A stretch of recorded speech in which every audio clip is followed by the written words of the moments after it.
Assalamualaikum warahmatullahi wabarakatuh, Sobat RH sekalian. Jumpa lagi kita di channel yang keren ini, Keren Cadas. Tengah malam kita live streaming ya. Tapi kalau yang tidak sempat mengikuti live streaming ini, besok masih bisa menontonnya ya. Ini ada hal yang menarik ya, mengenai Dudung Abdurrahman ya, baca pledoi. Habib Rizik doakan Letjen TNI Dudung Abdurrahman. Ada apa dengan Dudung ya? Rupanya Dudung tak terbendung sekarang ya. Sekarang sudah naik bintang 3 sebagai Pangkostrat. Dan mungkin saja, bukan tidak mungkin, kalau misalnya Andika Perkasa naik sebagai Panglima TNI, Dudung akan menjadi KSAD ya. Semua itu memang tergantung Presiden Jokowi. Dan kita tahu bahwa ini bukan pembelajaran yang baik. Kenapa? Karena achievement itu bukan dinilai dari katakanlah prestasi-prestasi yang terkait dengan kemiliteran, tapi terkait dengan campur tangan di urusan sipil ya. Kita tahu bahwa aksi Dudung Abdurrahman yang penting dicatat adalah pertama menantang FPI ya dalam apel di mana ya, di Monas kalau tidak salah.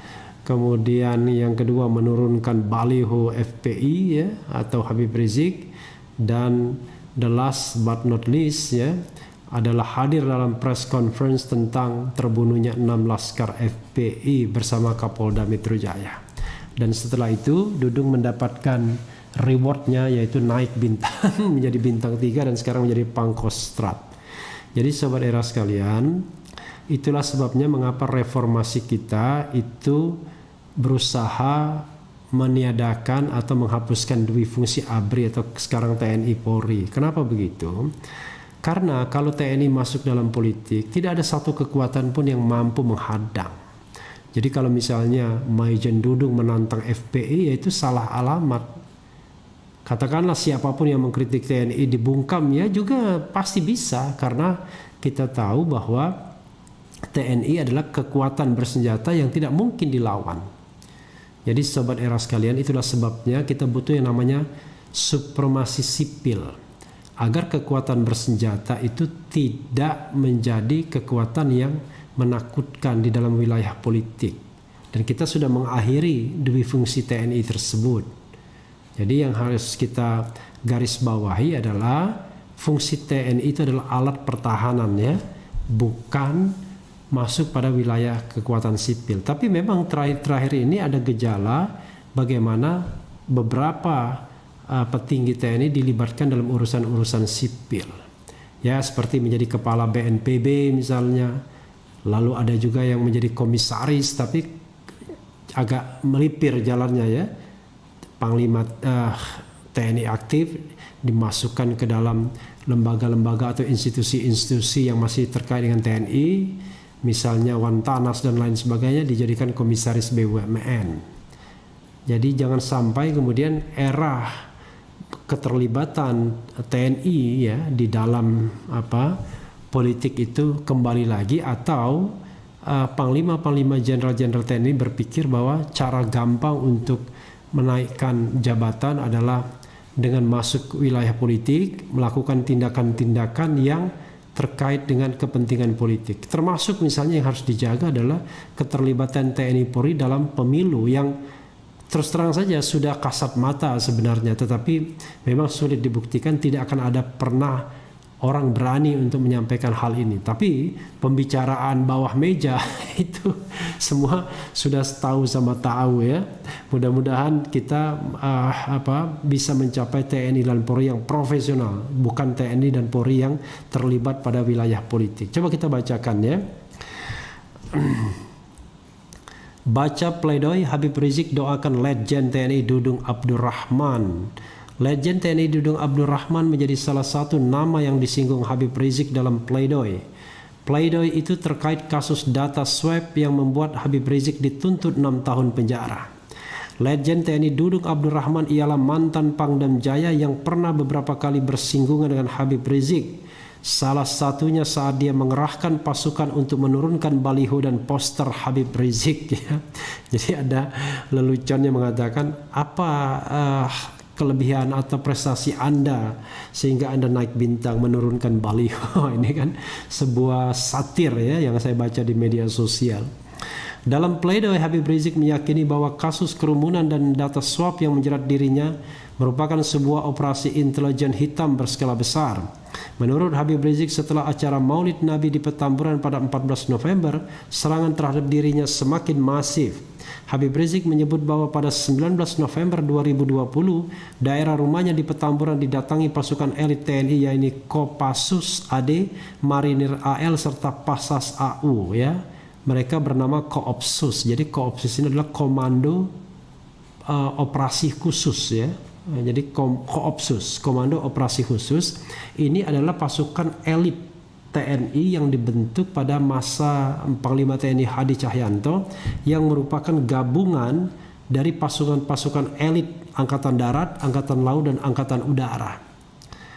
Dan penggunaan Koopsus ini adalah presiden penggunanya, usernya presiden secara langsung melalui Panglima TNI. Jadi makanya apakah pergerakan Koopsus di Petamburan dengan membunyikan sirine tersebut merupakan perintah presiden? This is a question tentunya, karena yang bisa menggerakkan Koopsus hanyalah Presiden Republik Indonesia. Mereka lewat sambil berhenti sebentar dengan menyalakan sirine di mulut gang markas besar FPI sehingga masyarakat resah, kata Habib Rizik di Pengadilan Negeri Jakarta Timur Kamis 10 Juni. Keesokan harinya Habib Rizik heran saat Dudung tiba-tiba menantang perang FPI. Ia pun memerintahkan pasukannya untuk menurunkan baliho Habib Rizik. Pangdam Jaya Maijen TNI Dudung Abdurrahman saat apel Kodam Jaya di Monas tanpa sebab yang jelas mengancam dan menantang perang FPI, lalu menurunkan pasukan perang lengkap dengan kendaraan tempur panser dan lainnya hanya untuk menurunkan baliho ucapan selamat datang HRS di Petamburan dan tempat lainnya di Jakarta dan sekitarnya, papar Habib Rizik, yang bukan merupakan fungsi dari TNI ya, sobat era sekalian. Tetapi tentu Dudung Abdurrahman tidak mungkin menjalankan ini sendiri tanpa perintah. Itu one thing for sure ya, yakinlah. Jadi walaupun misalnya mengatakan bahwa ini adalah inisiatif sendiri, tidak mungkin, pasti ada yang memerintahkan, dan yang memerintahkan pastilah orang kuat ya. Bahkan barangkali jauh lebih kuat dibandingkan Panglima TNI. Itu logisnya. Saya tidak mendapatkan informasi apa-apa, tapi logisnya begitu. Tidak mungkin pasukan ya di bawah TNI, maksudnya tidak mungkin pejabat yang pangkatnya tidak tertinggi itu berani melakukan pergerakan-pergerakan, tindakan-tindakan yang masuk ke wilayah politik yang ngeri-ngeri sedap tanpa adanya perintah dari atasan atau orang yang lebih hebat atau lebih kuat dari atasan. Jadi atasan Pangdam Jaya ya tentu mungkin KSAD ya, Kasat. Atasan Kasat adalah Panglima TNI, atasan Panglima TNI adalah Presiden. Nah, kita tidak tahu siapa yang memerintahkan Dudung Abdurrahman, karena tentu saja harus ada perintah yang berkomando sampai ke atas. Paling tidak harus ada sampai sinyalnya ke istana ya. Padahal FPI bukan milisi bersenjata, melainkan ormas sosial keagamaan yang banyak bergerak di bidang dakwah dan kemanusiaan. Bahkan di berbagai daerah FPI sering turun bareng dengan TNI dan Polri dalam menanggulangi bencana alam imbuh dia. Jadi sobat era sekalian, memang FPI dulu dikenal sebagai kelompok-kelompok yang suka melakukan sweeping dan lain sebagainya. Tetapi sebagaimana pernah dikatakan Aziz Yanuar, itu sudah berubah sejak ya tahun 2019 atau tahun berapa. Dan kita tidak lagi melihat FPI sebagai kelompok-kelompok yang suka melakukan sweeping-sweeping. Tapi image itu selalu muncul karena FPI ternyata bermimikri, tidak menjadi sekedar menjadi organisasi yang melakukan sweeping, ya yang orang menyebutnya sebagai preman berjubah, tapi sudah menjadi sebuah kekuatan politik yang dahsyat yang bisa menggerakkan 212 di Monas dalam beberapa kali perhelatan sampai kemudian tidak bisa dilakukan karena COVID-19. Dan yang kedua adalah sangat efektif mendukung Anies Baswedan di dalam perhelatan Pilkada 2016-2017, dan juga yang paling penting adalah dalam Pilpres ya. Walaupun kita tahu Prabowo sekarang sudah menjadi bagian dari pemerintahan Presiden Jokowi dan PDIP atau Megawati, tetapi intinya adalah FPI menjadi kekuatan tersendiri dalam kontestasi elektoral, dan itu sah-sah saja karena mereka adalah ormas ya. Saat ini Dudung Abdurrahman mendapat promosi menjadi Pangkostrat. Pangkatnya pun sudah menjadi Letjen TNI. Habib Rizik pun mengaku sudah tahu mengenai promosi itu ya. Ini sebenarnya ini adalah sebuah apa ya istilahnya, ya informasi yang patut semua orang memahaminya ya. No freelance, tidak mungkin makan siang gratis ya ibaratnya. Jadi dalam politik itu selalu ada yang namanya reward ya, punishment terhadap sebuah tindakan atau kesetiaan tertentu ya. Kini sang Pangdam yang sukses dalam operasi penurunan baliho diangkat menjadi Pangkostrat. Saya doakan semoga dengan jabatan barunya berani mengerahkan pasukan ke pertempuran, bukan ke petamburan, khususnya ke Papua untuk melawan para teroris separatis yang sedang merongrong NKRI dan membunuh aparat dan warga sipil, pungkas Habib Rizik. Ya, pada bagian ini saya bisa setuju dan tidak setuju ya. Karena bagaimanapun masalah Papua juga harus didekati dengan masalah dengan pendekatan kemanusiaan, sebagaimana kita menyelesaikan soal Aceh dengan pendekatan kemanusiaan, dan itu jauh lebih berhasil ternyata dibandingkan dengan pendekatan senjata. Jadi TNI diadakan bukan untuk menyerang, tetapi untuk mempertahankan keutuhan wilayah negara Republik Indonesia, dan tentu saja pendekatannya tidak hanya pendekatan perang, tapi pendekatan-pendekatan lain yang mungkin dan bisa dilakukan, termasuk membackup diplomasi sipilnya, misalnya begitu. Jadi Sobat Era sekalian, itu mengenai Dudung Abdurrahman. Coba kita bacakan ya komentar dari sobat-sobat RH sekalian mengenai Dudung ini. Jadi oke ya, di rumah aja. Dari Nafil Skarim, tuntutan 6 tahun penjara, mirip pembunuhan 6 laskar FPI ya. Ada apa dengan angka 6? Semangat IBRS, semoga bebas tanpa syarat, amin ya rabbal alamin. Doa yang sama kepada semua yang dizalimi ya, diperlakukan tidak adil. Jadi bagi saya bukan soal Habib Riziknya, tapi siapa saja di negara ini yang diperlakukan tidak adil, ya kita doakan yang sebaik-baiknya. Entah itu dia dari golongan manapun ya, gitu. Sidang sampai mau pagi begini, memangnya perlukah? Apa tidak ada kebijakan untuk istirahat? Ya, jadi Anda bisa bayangkan ya, saya mendengar kabar bahwa masih ada live streaming ya. Bayangkan ya, bagaimana energi kita habis hanya untuk hal-hal seperti ini yang menurut saya tidak penting bagi penegakan hukum di Republik ini. Bahkan justru melukai penegakan hukum di Republik ini. Kalau sidang seperti ini untuk menghukum para koruptor, is okay. Untuk menghukum orang-orang yang memang jahat, is okay. Tapi ini menghukum orang yang melanggar protokol kesehatan. How come ya? Jadi Sobat Era sekalian, kadang-kadang miris, energi banyak dibuang untuk hal-hal yang sebenarnya tidak perlu sampai seperti ini ya. Kemudian naik pangkat gegara turunin balai hadah. Doa orang yang terzolimi akan diijabah oleh Allah Subhanahu wa taala. Iya. Mudah-mudahan ya. Jadi Sobat RH sekalian ya yakinlah kehidupan ini kan tidak hanya di dunia tapi juga di akhirat ya. Kita mohon ampun kepada Allah Subhanahu wa taala ya.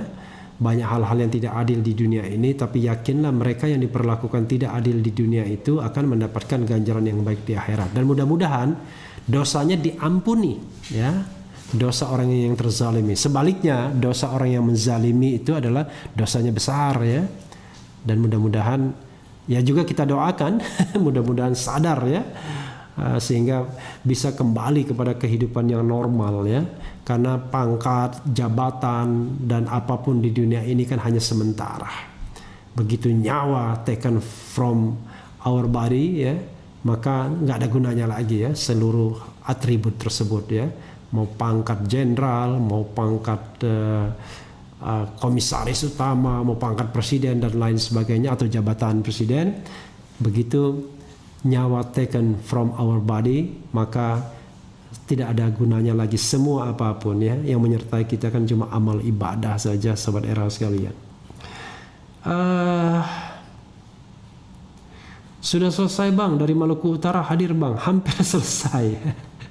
Karena Om Refli Harun ini bakal trending besok nih sidang malam-malam ya. Tutup poin aja Bang Refli, saya pun di Indonesia yang jahat sama orang baik, semoga cepat dimatikan Allah. Oh no, kita tidak bicara begitu ya. Kita bicara tentang gini, sobat era sekalian, saya selalu berbicara tentang bernegara secara benar, secara baik, secara demokratis, secara konstitusional. Nah, kalau kita bicara tentang bernegara secara baik, secara konstitusional, maka kita mengenal yang namanya division of labor, pembagian tugas, pembagian kerja. Tugas TNI adalah wilayah pertahanan menurut konstitusi, tidak terlibat pada urusan politik sehari-hari. Mengenai FPI ya harusnya itu masalah penegakan hukum saja kalau ada pelanggaran. Tapi ketika TNI turun tangan untuk menurunkan baliho, ya menurut saya aneh saja ya, aneh saja. Apalagi TNI menantang untuk perang melawan FPI. Kalau TNI menantang perang dengan kelompok masyarakat sendiri, nggak akan ada yang mengalahkan TNI ya. Tidak akan ada kekuatan di republik ini yang sanggup mengalahkan TNI. Karena itulah TNI tidak boleh berpolitik dan tidak boleh mengeluarkan senjatanya. Siapapun tidak berdaya, termasuk saya. Bahkan ya siapapun di republik ini, kalau TNI sudah main senjata, main kekuatan, tidak akan ada yang bisa mengalahkannya. Karena TNI dilatih untuk itu, dibiayai untuk itu, difasilitasi untuk itu. Bagaimana mungkin melawan orang-orang sipil yang memegang senjata pun tidak pernah. Jadi sobat era sekalian ya, itu bukan soal keberanian ya melawan masyarakat sipil, karena justru sikap TNI dan Polri adalah harus melindungi masyarakat ya. Biarkanlah wilayah politik, wilayah kritis ini adalah menjadi wilayah sipil, wilayah demokratis yang memang diberikan oleh konstitusi ruangnya. Dan perbedaan pendapat pun biarlah dijadikan anugerah. Tapi siapa yang melanggar hukum, lakukan penegakan hukum. Dan penegakan hukumnya bukan oleh TNI, tetapi oleh Polri. Itu pun kalau memang terjadi pelanggaran hukum. Karena negara kita adalah negara hukum. Tapi mudah-mudahan semuanya baik ya. Kita doakan yang terbaik juga kepada Maijen atau Letjen Dudung sekarang ini ya. Agar amanah dalam jabatan yang barunya. Dan kita berharap bahwa semuanya akan berjalan secara baik-baik. Habib Rizik juga bisa segera dibebaskan atau dihukum ringan karena memang kesalahannya tidak berat-berat amat. Bahkan to some extent dia yang dizalimi oleh negara ini, oleh pemerintah. 6 pengawalnya terbunuh atau dibunuh, FPI-nya atau organisasinya dibubarkan, dia sendiri sudah mendekam di penjara sejak tanggal 13 Desember yang lalu. Jadi kurang apa lagi ya terhadap penzaliman Habib Rizik ini ya. Kita doakan dan titip doa juga kepada Habib Rizik, mudah-mudahan kita baik-baik saja karena doa orang yang terzalim itu diijabah mudah-mudahan insyaallah. Ya itu saja sahabat era sekalian, yang penting tetap di channel ini karena di channel ini Anda akan dirayu, ditipu, dibaperin, dicecar, diuber pula di jalur khusus. Karena channel ini adalah channel yang mengancam, memeras, dan membenci. Jangan lupa subscribe, like, comment, and share. Cheers.